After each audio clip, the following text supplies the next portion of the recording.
बिस्मिल्लाहिर्रहमानिर्रहीम। इरादे जिन के पुख्ता हों, नज़र जिन की अल्लाह पर हो, तलातम खेज़ मौजों से वो घबराया नहीं करते। दोस्तों, आज मेरे साथ मौजूद हैं जनाब हाफ़िज़ सुल्तान साहब। ये HVAC इंजीनियर हैं इधर साइड के। ये जैसा कि कल मैंने वीडियो बनाई थी डी स्केलिंग की, यूनिट को किस तरह डी स्केल करते हैं, तो ये अभी हमारा एक कूलिंग टावर ये इसकी कर रहे हैं। ये अभी ऑन हुआ है, देखें। ये दोस्तों देखिए, अभी हमने कूलिंग टावर ऑन किया है।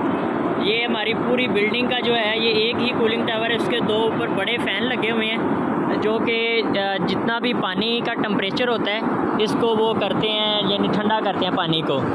तो इसका मैं आपको दिखाता हूँ कि अंदर इसके क्या कुछ लगा होता है। फिंज़ें लगी हैं, पानी जो ऊपर से पंप के ज़रिए ऊपर से नीचे गिरता है और ठंडा हो जाता है।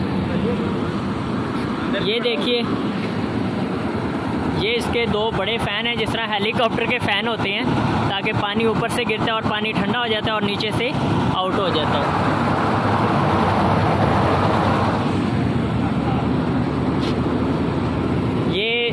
ये जो पाइप है ये यूनिट से वापस आ रहा है, यानी अंदर जो कूलिंग टावर जो है, अंदर जो कंडेंसर है हमारा, उससे पानी वापस आ रहा है ठंडा होने के लिए, और ये पानी आउट हो रहा है, यानी जा रहा है नीचे उसमें कंडेंसर में।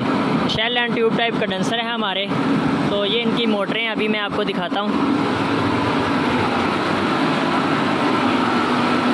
ये दो मोटरें लगी हुई, अल्लाह ना करे एक मोटर को कोई इश्यू हो जाए कि जल जाए, तो ताकि हमारा जो निज़ाम है वो ना रुके।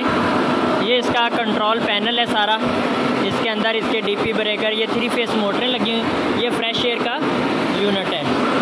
तो ये जो आज की वीडियो फ़िलहाल इतने तक, इंशाल्लाह मज़ीद से आपको HVAC के बारे में वीडियो बनाएंगे। इसके कूलिंग टावर का फ़ैन कितने उसके चक्कर का फ़ैन होता है, RPM का मोटर होती है।